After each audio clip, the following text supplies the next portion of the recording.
Hello, everyone. Welcome back to the Backmarkers F1 show. As you can see, we started there on time. We did not jump the start.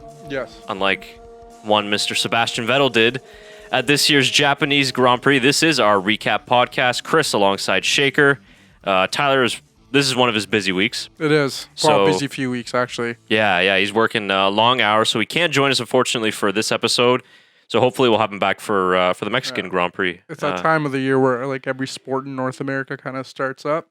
So you got football, CFL winding down. You got football, soccer winding down. Sorry, and then you got hockey starting up. So it's kind of a mixed bag for Tyler at the moment. Yeah, that's right. And happy belated Thanksgiving to our Canadian viewers out there. Obviously, for anybody outside of the U.S. or really North America, I don't think Europeans really do Thanksgiving or anything like that. So it was a 3-day weekend for most of us here, which is why we're coming out a day later this week after the race. But it was a good Thanksgiving. It was. I quite enjoyed it. It was nice and relaxing for me, but yeah, it was good. That's good. Yeah, and it was interesting. We were just talking about this before we got on, was the format for this weekend, obviously because of the Typhoon. First of all, super happy that the race and the qualifying eventually happened. It was crazy how on Saturday it was heavy rains and obviously a lot of damage in other areas of Japan. And then Sunday it was like a bright, sunny day, not a cloud in the sky. You never would have seen that there would have been a typhoon that just came through.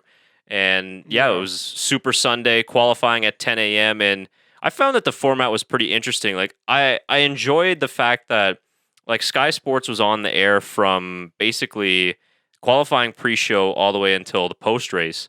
So I found it really interesting that it was pretty much like almost 6 straight hours of F1 live. Broadcast, yeah. And you got to think about their changeover and everything where they got to change sets around to go from their, their qualifying set or whatever it is to get to their next position for the start of the race. So it's quite a lot to do all together when it comes down to it as a broadcast team. So, good for Japan and Sky Sports for making that happen. And not just that too, but the broadcast center, so Formula One management that, is obviously in responsibility to broadcast the race. They had to tear most of everything down on the Friday in preparation for the Typhoon, and then they had to repack out everything on Sunday morning. Yeah, that's crazy. Which was like 5, 6 a.m., something like that. And then you think of all the drivers who posting on Instagram, just playing FIFA. Did you see the video of Lando and Carlos bowling? Yes. That was brilliant. Yeah. They're just amazing.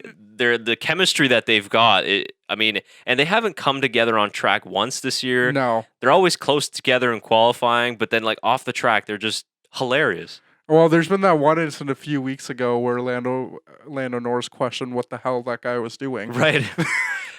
In practice, right? But it's hilarious, yeah. And the FIFA tournament, obviously. Yeah, and then Roman was, making his model car. Yeah. What else? I know Lewis Hamilton went into Tokyo. Yeah, what was that all about? It's the Miami of Japan. I don't know how they let him go there, though. It's like, dude, there's a typhoon. I mean, I don't know. I guess if you win enough championships, you can just do whatever you want. I guess. It's a day off. Did you hear what Kimmy said though? Because they asked everybody, like, oh, after the Friday, like, what are you doing on the Saturday, the day off? And he's like, I doubt that I'm gonna go fly back to Europe to see my family. I was like, yeah, Kimmy, I don't think that's gonna happen. I don't think that's a possibility. Sorry, man. You can fly them out here. Yeah, maybe. But I thought maybe Lewis was gonna miss the start of qualifying, but he got back in time, I guess, which is good. Yeah. So interesting Saturday. Yeah, exactly. Kind of made it for a nice little day off for everybody, which is interesting. Yeah, it was good banter, though, online. And, the FIFA tournament didn't go so well for Carlos Sainz. I think Max Verstappen won it, right? That's what he said? I don't know, but I know he said he was saying he'd beat Carlos Sainz pretty bad. So okay. Carlos Sainz really had no response to it, so. Yeah, exactly. Well, Max has that console or whatever that he brings around. It's like you can buy it at EB Games or GameStop if you're in America, or some video game store if you're in Europe. I have no idea. Amazon. Yes, Amazon. But yeah, no, it's pretty cool. You just sort of load your Xbox in. It comes built in with the TV, so it's you want to just play some video games while you're on a flight or anything, or if you have a day off in F1, it's a good little thing to have. Yeah, for sure. So yeah, they all managed to pass the time, and then we got to the qualifying, which was first on the Sunday. And the one thing that I was worried about was, well, what if a driver makes a mistake and they crash the car, they damage the car? Mm-hmm. That's going to be a really tough rebuild for the team. And it happened twice. It happened first with Robert Kubica, which was a really bad one. And then Kevin Magnussen. Kevin Magnussen, who managed to bring the car back to the pits, but had some pretty decent damage as well.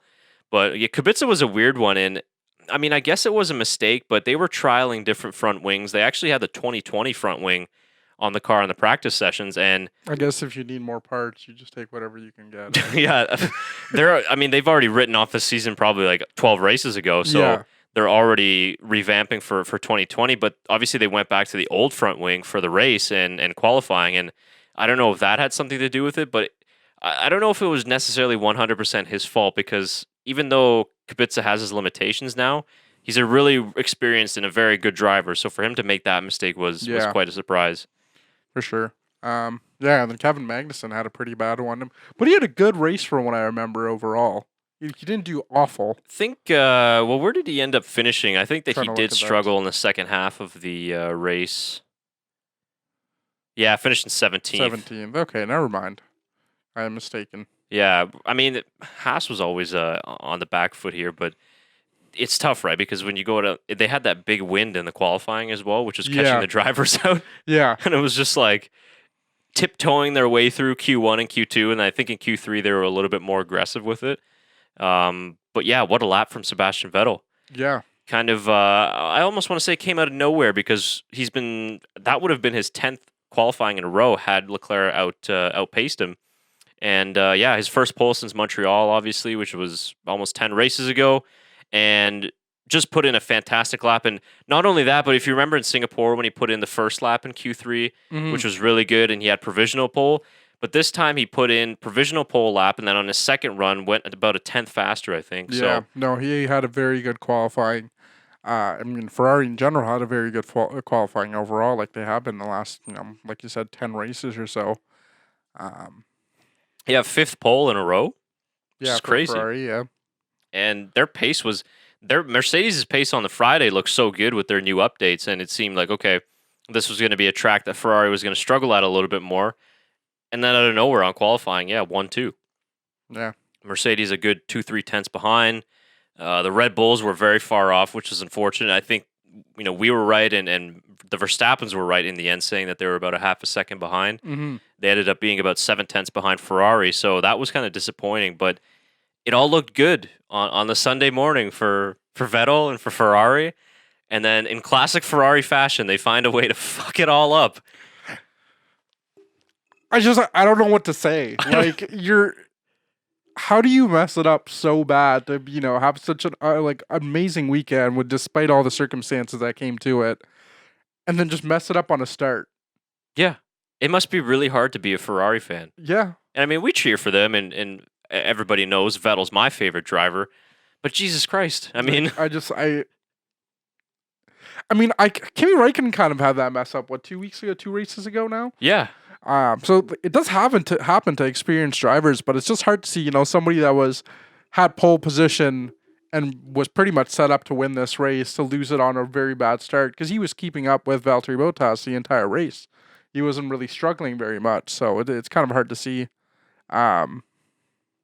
Good on Valtteri for making the best out of it, though. Oh, for sure. I mean, he had a great start. Great start to take it over and just lead the entire race as he should have. So, yeah, it was just. Sebastian should have. Sorry. Right, and who knows? I mean, Ferrari did struggle a lot in the race pace and in terms of taking care of their tires, and that's where they're still lagging behind Mercedes. Yeah, and it really showed in this race. But had Vettel gone through turn 1 and lap 1 as the leader, most likely could have held on to the victory. Mm-hmm. Obviously, we know in Suzuka it is difficult to overtake. It's difficult to follow, especially in the first sector. So, yeah, I mean, he probably would have went on to win the race. But who knows? Obviously, the things that happened behind him with Leclerc's crash, which we'll get into, and then Hamilton, obviously. So had that not happened, maybe Ferrari could have stayed 1-2. Yeah. Who knows? If Ferrari's turning their season into a bunch of what-ifs, right? And this was another case of it. But I was just saying that they got another 1-2. This is the second 1-2 in a row that they've actually, sorry, the third, if we go back to Singapore. Yeah. And they haven't been able to hold on to any single one of them except for Singapore. I mean, it's ridiculous. And I really hope that Vettel eventually does win a title for Ferrari so that we can take all of these mistakes and make a really sick documentary out of it and just like play all of these mistakes back and forth and then just one day show him with the world championship. Yeah. But man, just add that to another line of mistakes from Vettel. Yeah, it's very unfortunate. And like you said, it kind of was just downhill for Ferrari from there on. A lot of mistakes. I mean, the first one went to turn 2. Yeah. With Max Verstappen. Yeah, well, just before we get into that incident, I kind of wanted to explain why his jump start wasn't a penalty. Yes, sorry. Because it was confusing to me, too. I wasn't sure of the regulation, and I thought that if you jump to start before the lights go out, that it's an automatic penalty. We saw that with Raikkonen, obviously. But the difference being, and I'll get the exact wording here from the FIA exactly. So the stewards reviewed video evidence and the jump start report based on the information from the FIA approved and supplied transponder fitted to each car. So they have all these sensors on the car and actually on the start lines. While the video shows some movement from Vettel's car, that movement was within the acceptable tolerance of the F1 jump start system. So when you look at his start, the fact that he jumped at first, then he stopped, so he didn't go past that yellow line on the grid. And then once the lights went out, released the clutch again, and then got on his way. So that is why he didn't get a penalty. Versus Raikkonen, for example, and a lot of people were comparing the two, he went outside of his grid slot box, past that yellow line, and then continued on afterwards. So, and if we go back, actually, there was an incident at Austria where Carlos Sainz did almost the exact same thing. Jumped to start initially, stopped while he was still in his box, then after the lights went out, continued, didn't get a penalty for it. So it's something that we've seen before. Maybe it hasn't been penalized before. And obviously for Vettel, it was an obvious one because he was the leader. Carlos Sainz was much farther down the field in Austria, so probably a lot of people didn't even really notice it. But that's why he didn't get a penalty. So people thought that the FIA, also known as the Ferrari International Assistance, they thought they were back and helping Ferrari. And I kind of almost thought it too, but that is not per the regulation. So there you go. Well, it kind of felt like that the entire race with the whole leaving Charles Leclerc out, not giving him a penalty. God. I'm sure we'll get into that stuff a little bit later. Let's open it right now. Yeah, like it kind of just gets into the whole situation starting off with the accident on turn 2 with Max Verstappen and Charles Leclerc. I mean, it wasn't... No one was hurt, which is, the best circumstance out of any accident that happens. But it kind of ruined Max Verstappen's race. Oh, yeah, for sure. And I don't know why it took so long for them to review, especially because they passed it over saying it was a racing incident at some point. And I don't know, like, to me, it did not look like a racing incident. When you first looked at it, I personally could not tell who was to blame in that situation, if Max went too much out of his racing line in Charles Leclerc's way, or if it was the other way around. And then as soon as you watch the replay a few times, made a little bit more sense of what was going on. I see in your notes you have who was to blame. So I'm personally that was a question. Yeah. Personally gonna say it was Charles Leclerc. Okay. Get that out of the way. Okay. So I'm glad we're on the same page here. Yes. Yeah, I just, after you saw the replay, I think the stewards kind of felt the same way. Like I kind of explained it. I just didn't understand why they passed it over, 5 or 6 laps in, when you had seen the replay a few times already and seen what was going on. So, yeah, I mean, it was just a really shitty accident, to be honest. And yeah. Kind of the same situation as to Hungary. Where Charles Leclerc took like the bunt end of it, where he got pulled off track, and they didn't call it they called it a racing incident, and Max ended up winning that race. Austria, thinking of Austria. Yeah. Sorry, yes, not Hungary. With Austria, but in this one, it did look like it was more of an accident than a racing incident. Oh, for sure. I think those are two completely different ones, and in that case, I mean, Leclerc continued on in the race. Yeah, and he actually had a chance to overtake in the next corner and the next lap. This one, so I agree with you too. I definitely think it was Charles Leclerc's fault. Definitely wasn't intentional. No, I don't think so either. Yeah. You know, he lost downforce in that and it's turn 2, and then understeer into Max Verstappen. But again, it was a mistake from Charles Leclerc. Mm-hmm. And that mistake led to Max Verstappen's race finishing. I mean, he had massive floor damage. I think they said he lost up to 25% downforce because of the floor damage. Yeah. And he eventually had to retire. So you have to penalize a driver in that situation. And he ran him out of road. He didn't have anywhere to go. I mean, obviously, Max was trying to make an overtaking maneuver and just got squeezed and got turned around. So, yeah, I was confused at the same time, too, why they took so long. And initially, why the first call came in that there was no investigation necessary. And this is the whole thing. And I tweeted this out, too, that the stewarding that we got from the Japanese Grand Prix just confused the fans even more. Yeah. So many, especially because after Montreal, they were being, very consistent with how everything was going. We didn't have issue with any calls, and it to kind of come to Japan and have that happen in the very first lap was just kind of weird situation from the FIA, right? At the moment, yeah, I mean, there's other weird situations with the FIA. Yeah, many weird ones in this race. Yeah, but even when we go back to Italy, they showed the black and white flag to Charles Leclerc. Yeah. In his battle with Lewis Hamilton. So, I mean, I'm not saying that incident should have applied to this one, but that flag should have been used in other incidents relating to even Charles Leclerc. But for sure, it was an incident that had to be investigated. So for them to get on, and show everyone within 2 or 3 laps that no investigation was necessary was kind of puzzling to me. Yeah. And when Max Verstappen, they told him on the radio, he was like, super pissed off about it. Oh yeah, you can hear it in his voice right away. Yeah. Like it wasn't even a few laps later or anything. He was screaming right off the bat. Oh, for sure. So I'm not sure what the reasoning was, and then they took a whole 180 on it and then investigated, I believe, after the race because I believe what they were saying is they talked to Max after he had come out of his car. I believe was one of the things that they kind of looked more into afterwards. After they had talked to Max a little bit about the situation. I mean, I understand if they said that it's going to be looked at maybe after the race, but for them to say no investigation necessary was weird. I also not exactly sure why they revealed that to Max Verstappen on radio because, I don't know, I feel like that's something you want to keep your driver focused. Yeah. So maybe not the best thing to tell him on radio, but anyways, his race ended shortly after that. So confusing from that standpoint from the FIA, and this is a whole debate, right, about the stewarding. We want to let these guys race. And a lot of people were saying, well, this is Max Verstappen has done this before and et cetera, et cetera. I think a lot of these incidents are different, but I think that in that case, a penalty was fair to be given. And Charles Leclerc was given a 5-second penalty in the end for that incident. I think there's a difference between hard racing, pushing a guy offline versus creating right into his car and forcing him out of the race eventually. I think that has to be penalized. And Martin Brundle talked about that in a tweet.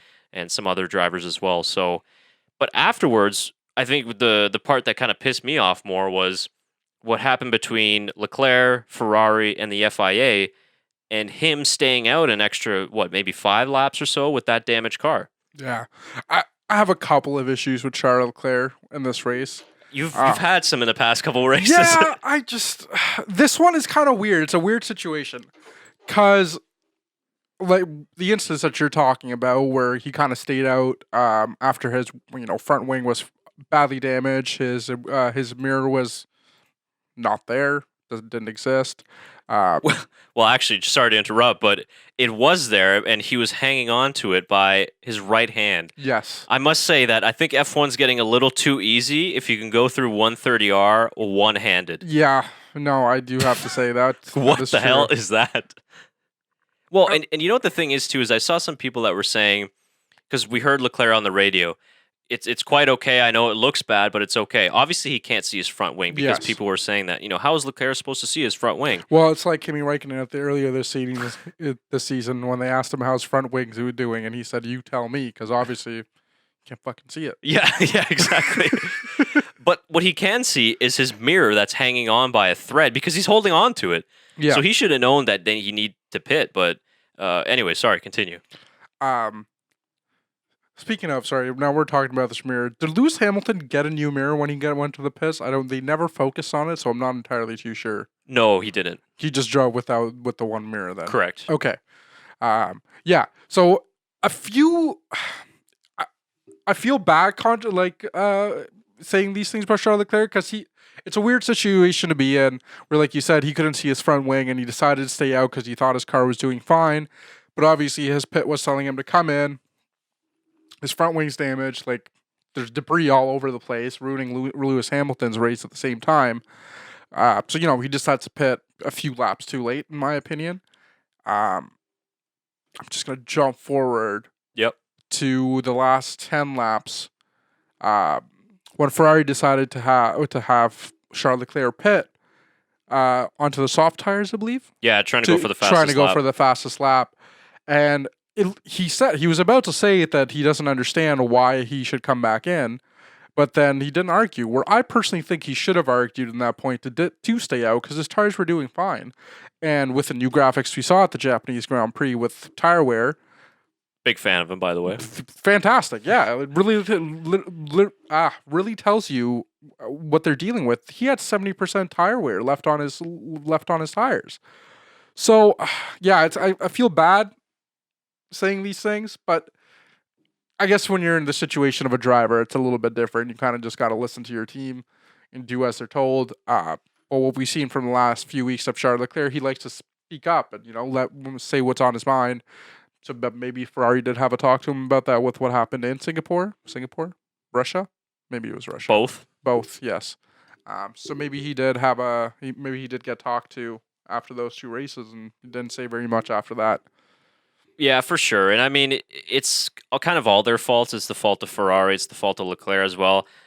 I mean, as a driver, you're probably not going to want to come into the pits, and you're not really thinking about safety first, but could have also still kept his position at the end with that 5-second penalty. Right, and I mean, he didn't get close. He ended up dropping from 6th to 7th place. Right, yeah, Daniel Ricciardo. But I think if he had kept his tire, stayed on track, probably would have kept it. Right, he would have kept his track position. Yeah, for sure, that makes sense. Yeah, and I actually had the transcript because we were talking about team radio.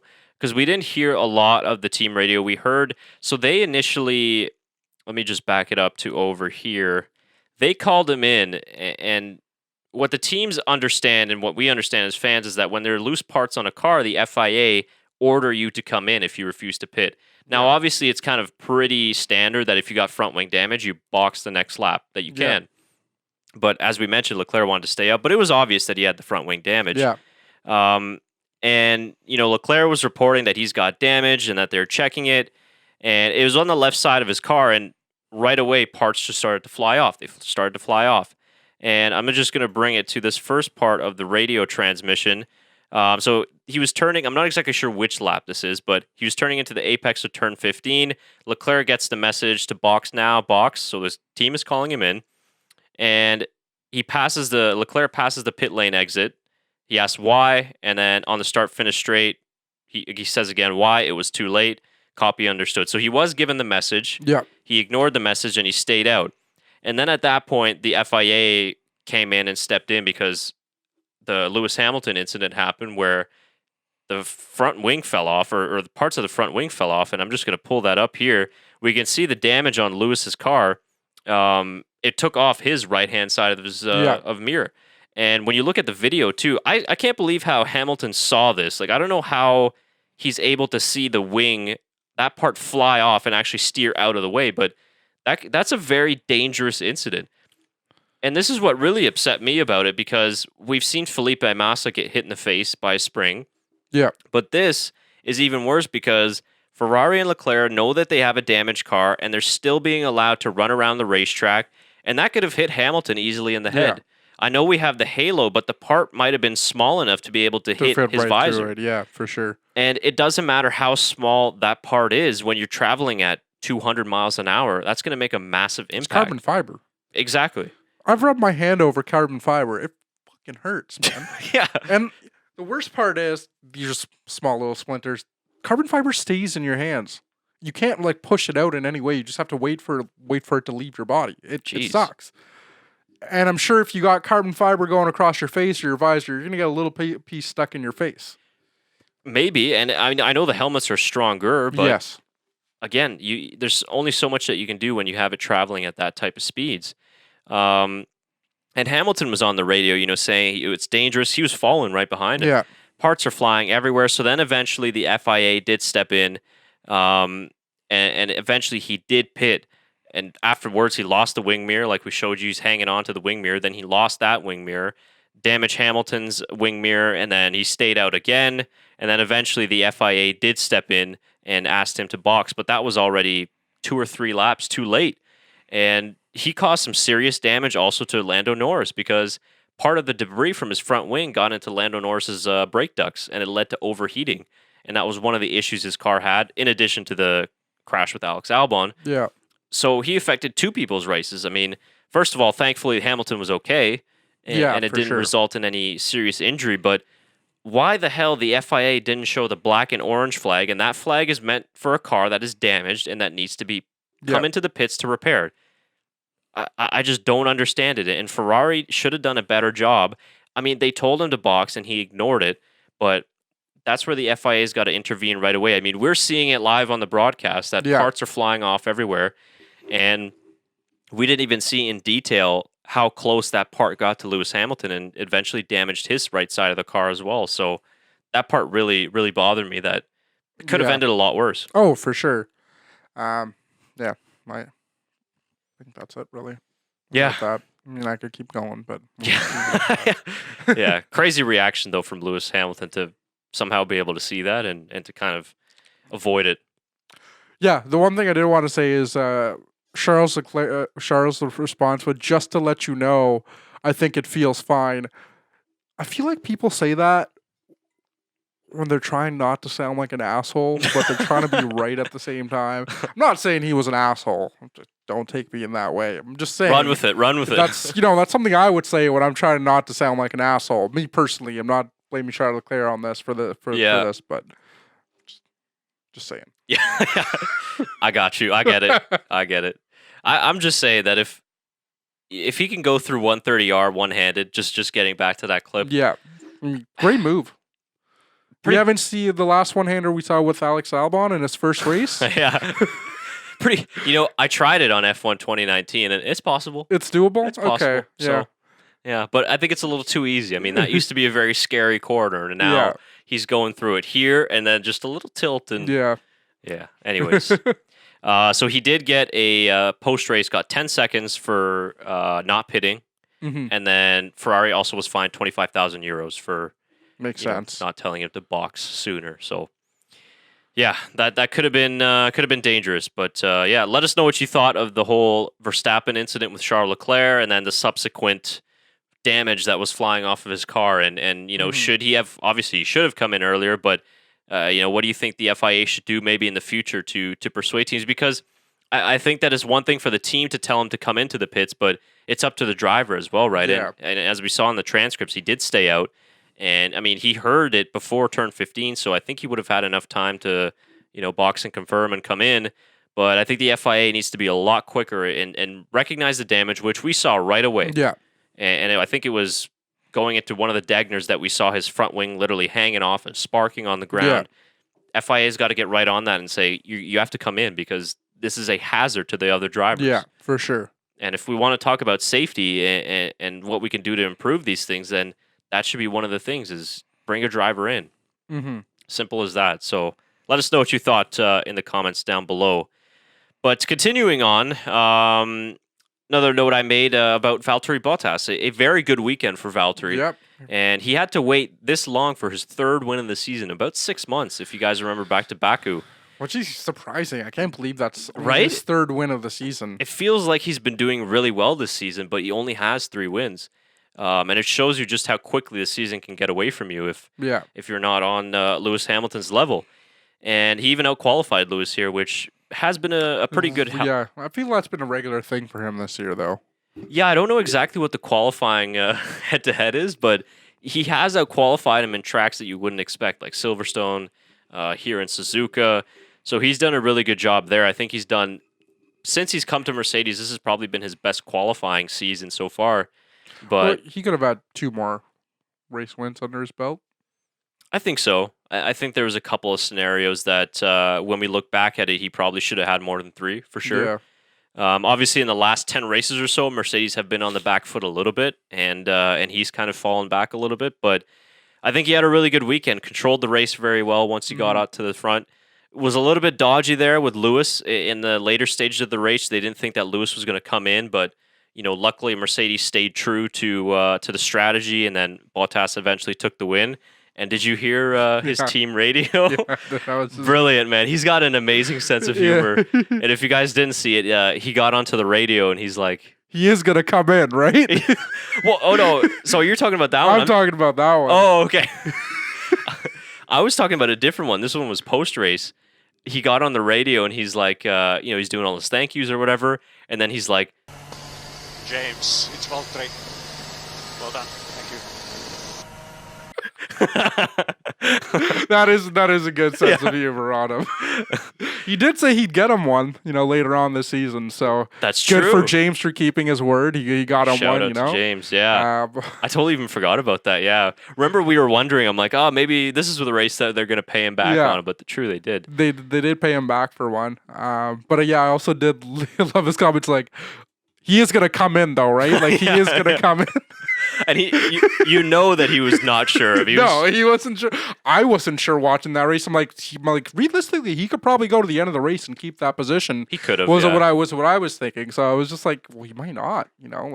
Well, Lewis was even confused too. He was asking for guidance of where the strategy was going. But it was Valtteri's day, so made the most of obviously the botch start from Vettel, and led every lap for the most part after that. So a good win for him, but.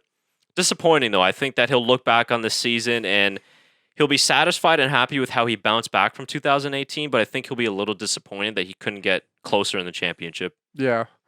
I'm still thinking of Valtteri. Say James, it's Valtteri. That's pretty good, actually.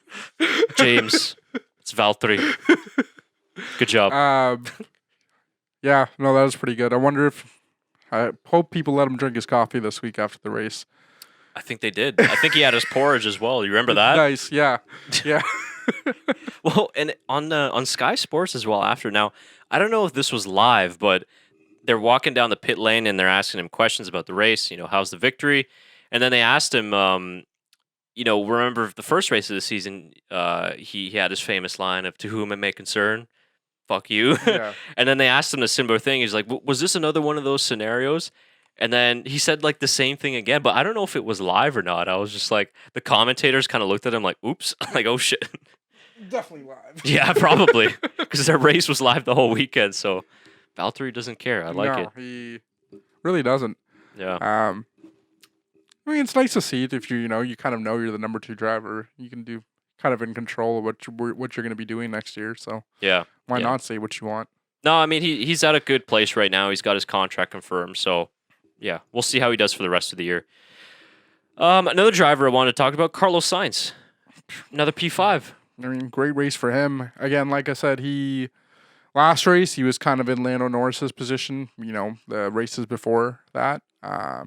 He held on the entire race. He was in that comfortable position where he didn't have to fight for the top 4, but he was also, keeping ahead of everybody else. Yeah. So fantastic race, and you probably would have won it if he didn't need to pit towards the end, and Alex Albon ended up taking his track position. I think Carlos Sainz would have had a good top 4 finish, probably his best position. Yeah, it would have equaled his best position in F1. Yeah, so. And honestly, I thought at the start of the race, I thought Vettel was going to get a penalty, and I thought Leclerc was going to get a penalty. I'm like, Carlos Sainz might get a podium. Actually, I think Tyler was messaging us the same thing. I was like, I actually wanted Vettel to get the penalty at that point. Yeah. I'm like, oh, it would be great if Carlos Sainz gets a podium. It would be great for Carlos Sainz to get a podium because he's a great driver. But yeah, it's like I said, he would have had his best finish of the season and matched his best finish of all time. Yeah.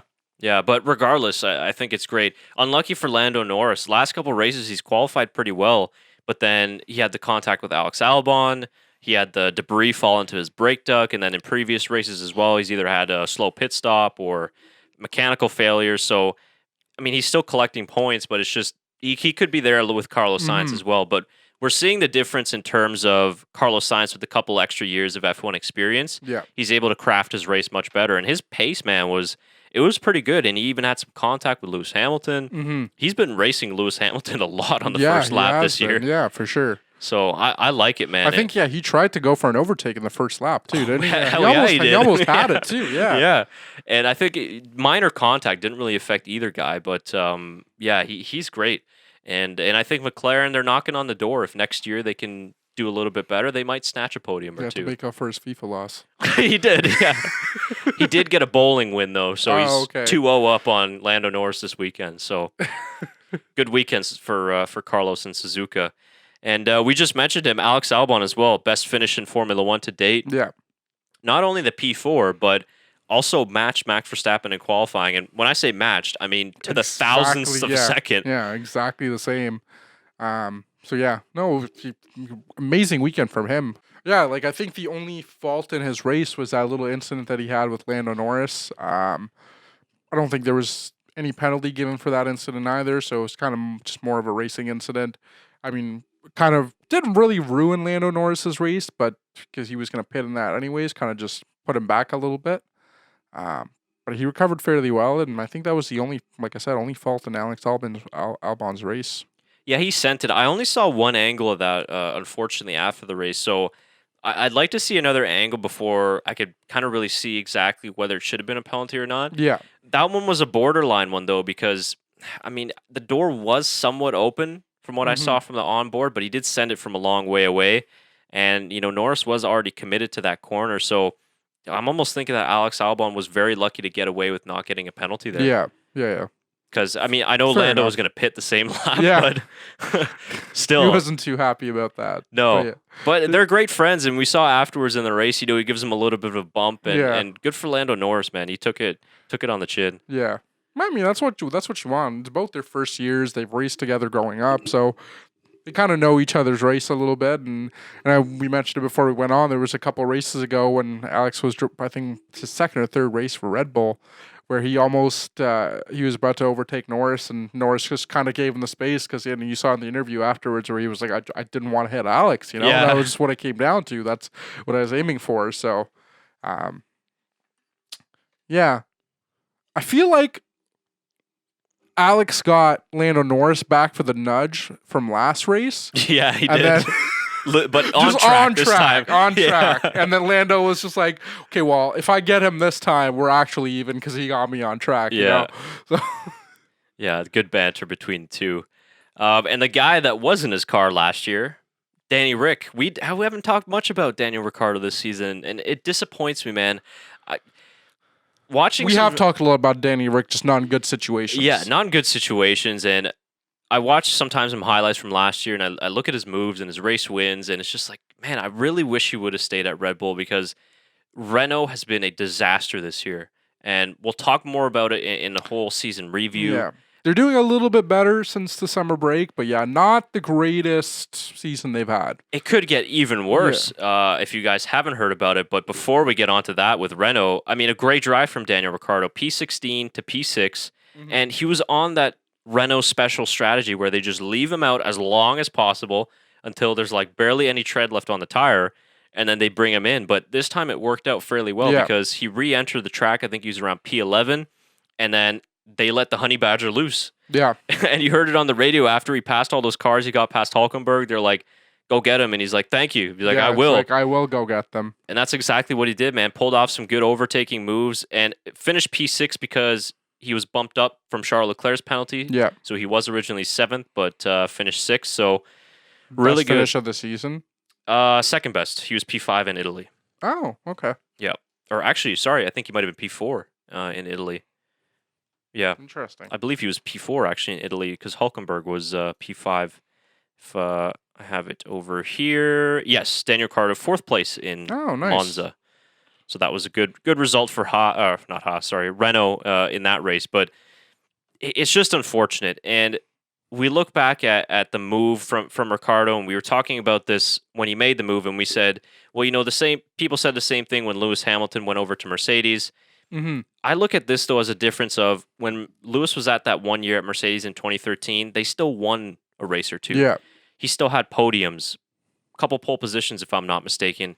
Renault haven't been anywhere close, and they're going to be 5th in the Constructors' Championship. Yeah. They're going to finish behind the team that they're supplying their engine to. they've had the team that reliability didn't problems. have the greatest position last year. No. Not doing so well at all. And then to have a turn around in them, because they were fourth last year, I believe, right? It wasn't Haas, yeah. So Yeah, it they was it was Renault that was in the fourth position last year. So to see that happen to them this year is kind of disappointing. And like you said, it's just kind of just spiraling worse and worse for them with them losing McLaren in 2021. I think Daniel Ricciardo signed on until 2021, and they're not too sure what's going to happen, and he's getting paid a lot. So Right. So it should be really interesting to see where Renault end up, and I hope they end up back on their feet. Yeah. And it could get even worse for Renault because post-race, Racing Point lodged a official protest to the FIA against Renault for a preset brake bias adjustment. So as of right now, I think they're supposed to reach some sort of a decision possibly later on in this week. But as we're recording this, we haven't heard anything, so the results still stand. But the Japanese Grand Prix results are still in doubt for Renault pending this investigation. And honestly, I don't think that is just Japan because this report from Racing Point, they said it was about 12 pages long. So for them to have done 12 pages within, overnight or in a couple of hours doesn't seem likely. So this seems like something that has been boiling over for a couple of races from Racing Point. Now, I don't know why other teams haven't lodged any requests. Maybe Racing Point has some info that they don't, but the FIA approved the protest against them, so it's now being reviewed. These things kind of take a long time. Yeah. And Renault's electronic control units and steering wheels have actually been impounded by the FIA to go through this investigation. And basically, brake bias, the drivers can adjust by the steering wheel in the car, and it's obviously adjusting the balance between the front and rear brakes. Yeah. Depending on which corner you go to, you go into a high braking zone, you're going to move the brake bias a little bit to the front to not avoid lockups, and then other corners you're going to move it to the rear. But if you have something that's preset per corner or as the race gets longer and fuel load starts to drop off, if you have something that's electronically controlled and the drivers don't have to do it, that's a pretty significant advantage. So it is, yeah. If they've been doing this, as Racing Point has alleged that they've been doing this in Japan and also previous races, it could lead to disqualifications from either those races or even the whole season. What about their engines? The engine's not related to it. No, but I mean for the ones that they're supplying. Oh, I don't think it would be affected because this is only relating to the electronic control unit in their team. So it's just the Works Renault team. Okay. So I was just going to say if, the circumstances come down to it and Renault aren't allowed in F1, I'm thinking more of what's going to happen to the engines they are supplying. Right. I think that the engine supply will be fine. Okay. I think that the team just will face the penalties. Okay. Yeah. Okay, cool. Because I believe that when they got banned in 2008, I think that other teams were still supplied by Renault, Okay. but the Works Renault team was not allowed to compete. So this is potentially some really big news that we'll try and stay up to date on. And I think next week when we come back for our Mexico preview, we'll hopefully have some more information about it. But it could get a lot worse for Renault. Yeah. Sure sounds like it. So yeah, we'll see what happens. And I think just the last couple of things that we had, I was very confused. Obviously, when we were watching the race, it was around 3:30 a.m. by the time it finished. So I went to bed, didn't stick around for any of the post-race show. I did not either. It was Out 3:30 in the morning. Yeah. I mean, we're fans, but we need some sleep first. And I woke up and I saw, I don't know how, because I think last time what I remember was Lance Stroll was in like P8. And then I checked the race results and Lance Stroll was P11 and Sergio Perez was in P9 and he crashed with Pierre Gasly on the last lap. So apparently they wove. Is that the word? No, it's waved. Waved? Right. English. They waved the checkered flag a lap early. So they declared the lap before, and that's why Sergio Perez was able to keep his position at P9. Oh. So yeah, remember Canada last year when they waved the flag too early? It was a similar situation here, so that's why he was able to keep that position. Huh. That's interesting. Same with Pierre Gasly, obviously. Yeah, they they're not completely out of the race. Yeah. I guess that kind of happened with Antonio Giovinazzi as well in one of the past races as well, right? Because he crashed in the final race. Oh no, Lando Norris? Yeah, it was Norris in Belgium, right? Yeah, Lando Norris in Belgium. Where it was the final lap that he was going into, and at least the fact that he crossed over to the final lap, he got to keep his position. Yeah. Yeah. Okay. So yeah, that's why that happened. Otherwise, Lance Stroll would have been 10th, who would have got the last point, and then Hülkenberg also moved up too. So Yeah, that's something we didn't touch on was Racing Point actually had a pretty good race because Lance Stroll was doing fairly well at the beginning of this race. hey, Lance Stroll's had a really good second half to the season. For sure. And, I mean, if they move qualifying to Sundays permanently, he's going to be good. Yeah. Qualified P12, outpaced his teammate, man, and he's been doing really well. And even though he didn't finish in the points in this race, he was right there. He's fighting for a spot next season. Yeah, sure. Fighting for his keep saying this Formula joke One until life. it dies. I think he is confirmed, though. Yeah, Like, I figured. It's his dad's team. breaking news. I'm glad. Fighting. Yeah, I was worried too. So you get the latest scoops here. I'm just imagining the circumstance of his dad saying that he can't drive for his own team next Right. year, you know, just like, what are you gonna do? Don't see it happening. Yeah. Yeah, and sorry, I see your last note there, and I'm gonna comment on one of the comments we got a few weeks ago saying we don't talk about Mercedes enough. Oh, There is a reason we don't talk about Mercedes you still read as this? much. Yeah, I'm fueled by hate. Oh no, you just set everybody off. I'm fueled by hate. I do read them, just so you guys know. So yes, I will be reading the next ones that come through. It's because they do so well and everybody talks about them. Is why we don't talk about Mercedes as much. We touch on the main points, but I think it was Lewis Hamilton's win that we didn't talk about in the last race. Was that Russia? Russia, right? Yeah. Yeah. Well, I think the reason why also was because they kind of lucked into it. Yeah. So I don't know, in my opinion, wasn't too much to talk about. Yeah. Versus this race where there was more to talk about Mercedes, which that's what we're going to wrap the show with. But was that the same? What? Was that the same comment where they're like, you even talked about Kvyat's helmet? Really? Yes, that was that race. Well, I was like, the broadcast doesn't cover the midfield, so we have to. Yeah. I mean, we try and get everybody. We do a rundown of the race, try and get the main points across. Obviously, we try and take as many notes as possible, but I mean, we try and give some other time to Renault or Racing Point. Yeah. I mean, honestly, in my opinion, we don't cover Racing Point enough, and it being a somewhat of a Canadian team, and we don't talk about Lance Stroll enough. But Yeah. we try and really cover the main points of the race. When you get a Mercedes that just kind of controls the race and there's not much happening, I mean, you got to talk about the other incidents in this race. Well, think back to earlier this season, up until France. How much did that suck? A lot. Just being honest, it did. It was great for Mercedes, but not great for, every other driver and every other fan that was watching to see the same results every week and every week. So yeah, that's one of the main reasons we didn't do it. But to get on to this point, congratulations to Mercedes for getting their 6th straight Constructors World Championship. Big congratulations. Yeah. And not just that, they confirmed with the results of this race that they're going to win the Drivers' Championship because Verstappen, Leclerc, and Vettel all eliminated from contention, which we knew up until this point, obviously.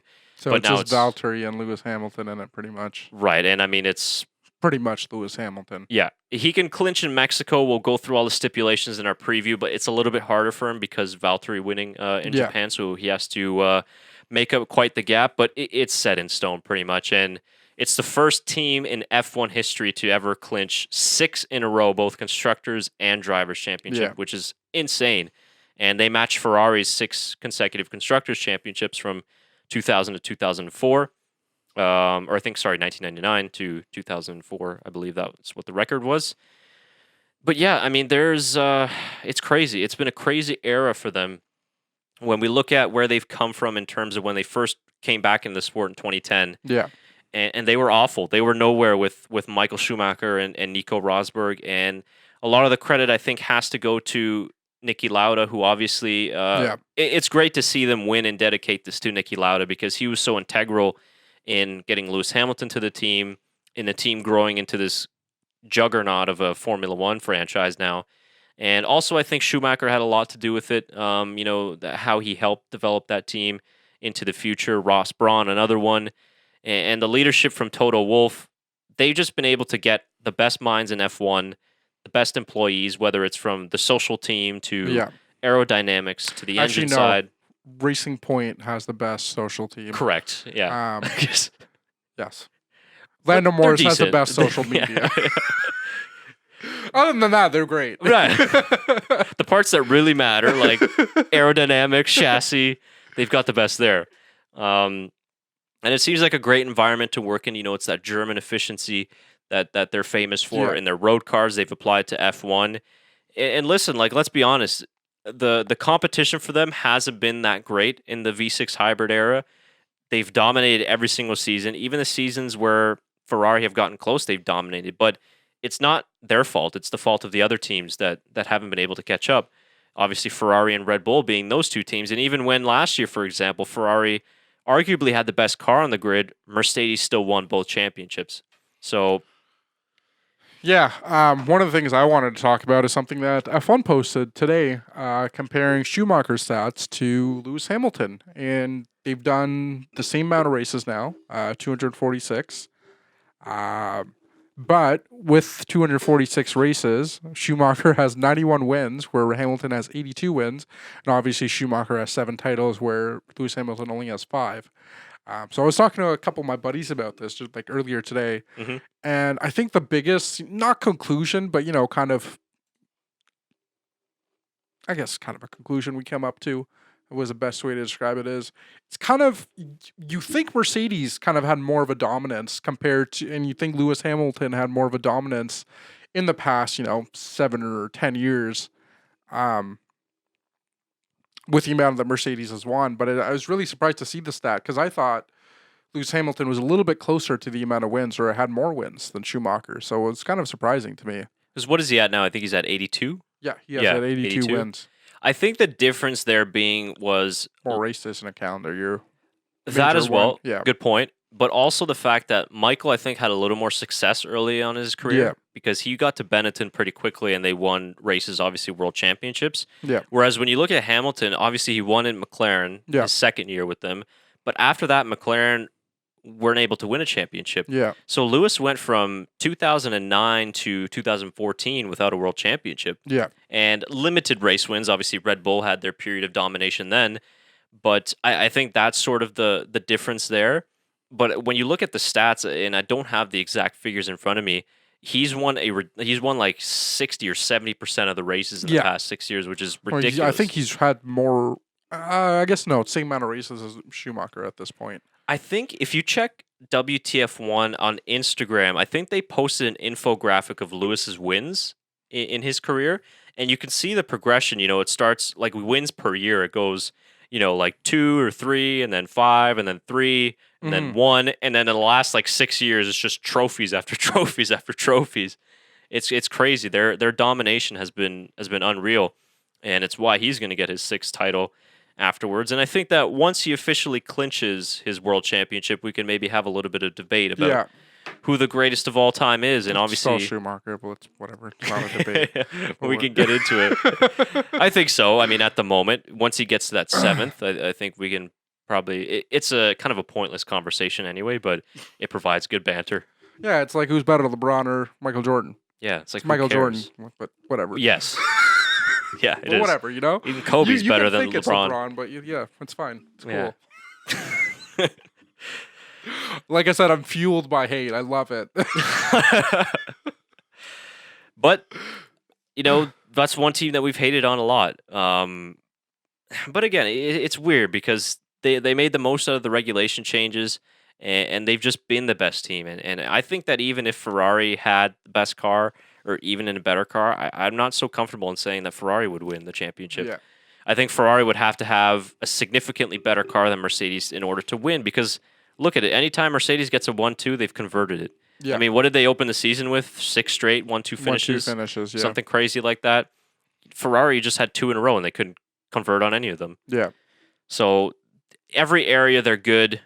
They really have no weakness. This year, even, they improved some of their weaknesses at tracks where they struggled in recent years. For example, in Monaco, they did really well there, which has been a struggle for their longer wheelbase car. So I think their biggest weakness is, they can't have no control of the situation. It's overheating. And they have no real control of that situation. It's all depending on temperature and, what the track, how hot the track is during the day. So and 1-lap engine power. Yeah. For the first time, really. I mean, Yeah. they've used to have the most dominant engine, but now they're number 2. Yeah. As it seems. But yeah, it's an incredible achievement. It really has only been done once before, and the double hasn't been done 6 times in a row ever. Yeah. And at this point, I think they'll do 7. I mean, You never know. Like, yeah, until I see them lose, I mean, they're the favorites. yeah, And- absolutely. And it's a great scenario for Lewis Hamilton if he wants to break Michael Schumacher's record of 7 world titles. It's a great situation for Valtteri as well if he wants You to think keep he's winning gonna races. go for 8? I think so. Yeah, I do too. I mean, he'll have 6, right? So he'll only be 2 away. 2021 regulations are coming up, so that's a bit of a dodgy question. But 2020, he could very easily equal 7. Yeah. Not much is going to change in the regulations, right? Unless Mercedes make a big hiccup in terms of where they're going to, lead the development of their car for 2020. Yeah. That's the only way I see them. But if they have sort of the same pecking order as we do this year, then yeah, why not? Yeah. No, fair point. Yeah. So congratulations goes out to Mercedes and all the Mercedes fans out there. Mm-hmm. There you go. We talked about Mercedes. Save the best for last. But he's still expecting the hate, so Fine. keep it coming. But let us know what you thought of the 2019 Japanese Grand Prix. I think we enjoyed the race. It was a good race, much better than Russia. And even a track that doesn't really allow for much overtaking, it was still a good race. Yeah. Mostly from Charles Leclerc, but for overtaking. But great race overall, like you said. But we've seen a couple. I mean, Sergio That we Perez. saw. Yeah, We saw. I saw I'm sure, one from Perez on the opening Yeah. lap, which was really nice on Yeah. the outside, one of the S's. Yeah. But yeah, I enjoyed it. Good race in general. I like the Super Sunday. But yeah, let us know your comments. We've got our power rankings that will be coming out in the next couple of days before the Mexican Grand Prix. And we're actually working on an interesting interview.